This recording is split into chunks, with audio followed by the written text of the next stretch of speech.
Now, let's send it over to Bravo, who's taking a trip into our virtual future with the Oculus Rift.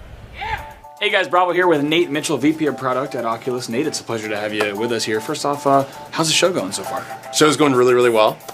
Saw the Microsoft press conference. Congratulations to you guys on all the announcements. Oh, thank you. Super excited for Halo 5 myself, so really exciting to see. Yeah, it was a great show. I kind of got to sit back myself and be a little bit of a fan as well during the briefing for the first time in a while. It was fun. Yeah, it was definitely a good show, and lots more to come, of course, this week, and a lot, it sounds like, to come from Oculus as well. Yeah. Tell us, last week you kind of kicked off the pre-E3 buzz, showing off for the first time the consumer edition of the Rift. So what do you have planned here this week at E3? So we're going to actually be showing the consumer edition of the Rift here at E3 for attendees to try out, which is pretty awesome. We have all new games that we're going to be showing demos for all these new experiences that are going to be launching on Rift in 2016.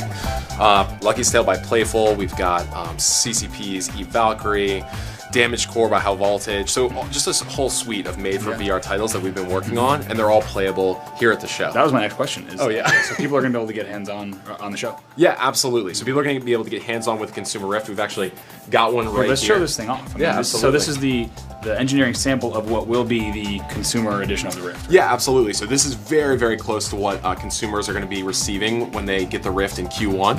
So we've done a lot of work on the industrial design, obviously, integrated audio, custom display and optic system that really enables sustained presence, that feeling like you've truly been teleported somewhere else. Right. It's, in our opinion, best VR system out there. We're really excited to get it in the hands of gamers in Q1. One of the other big announcements that we heard recently is that Microsoft and Oculus are now partnering. Yeah. Tell us a little bit about that. Yes, we've kicked off a partnership with Microsoft where we're really focused on making Windows the absolute best platform possible for Rift. And that's has a couple different aspects to it. The first is that we're really focused on optimizing Windows and Windows 10 for Rift support. We want it to natively work, have it be a great experience right out of the box, and obviously working with the DirectX team to do a lot of optimizations. VR is pretty performance and compute intensive, so working with DirectX to really drive the sort of optimizations that VR and the Rift needs is going to make sure the gamers get the best experience possible on Windows. Cool. And also the Xbox One controller. Yeah, so we're going to be bundling an Xbox One controller with the Rift headset, which is super exciting. We've had developers working, basically targeting gamepad for the last 2.5 years, ever since we shipped the first Rift development kit.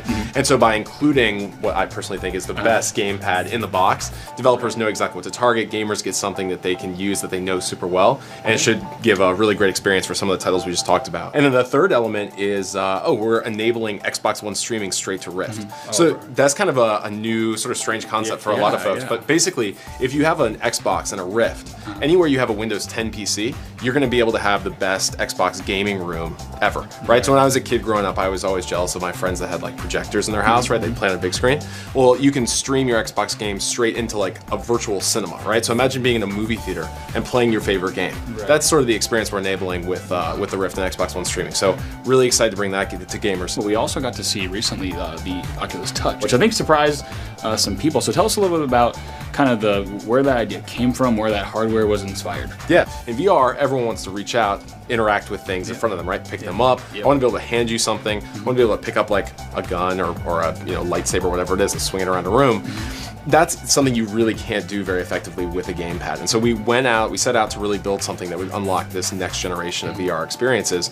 And what we landed on is Oculus Touch, which is a set of track controllers that we're super excited about bringing to market in H1, the first half of next year. We have a few Oculus Touch prototypes here, with the Half Moon prototype. Okay, we're gonna have to go over there. Yeah, and you're gonna have to come over, see a demo. I wasn't sure if you had the Oculus Touch here, so yes, we have it here. It's playable at the show. We've only got a few, so not everyone's gonna be able to try it here, but we're gonna have it at future shows as well. And we've built a new tech demo for Oculus Touch that we call Oculus Toy Box. And you can do all this crazy stuff. You can like dual wield laser blasters. You can like blow up garden gnomes. You can like toss things to each other in VR. And it's a social experience as well, so we can actually play it together. So a lot of cool stuff if you come by the Oculus booth. I think we're actually gonna go right now. I would love that. All right, that sounds good. Hey, thanks so much for checking us out here on Xbox Daily. Big thanks to Nate and Oculus for stopping by as well. And we'll see you guys later on. Have a good E3.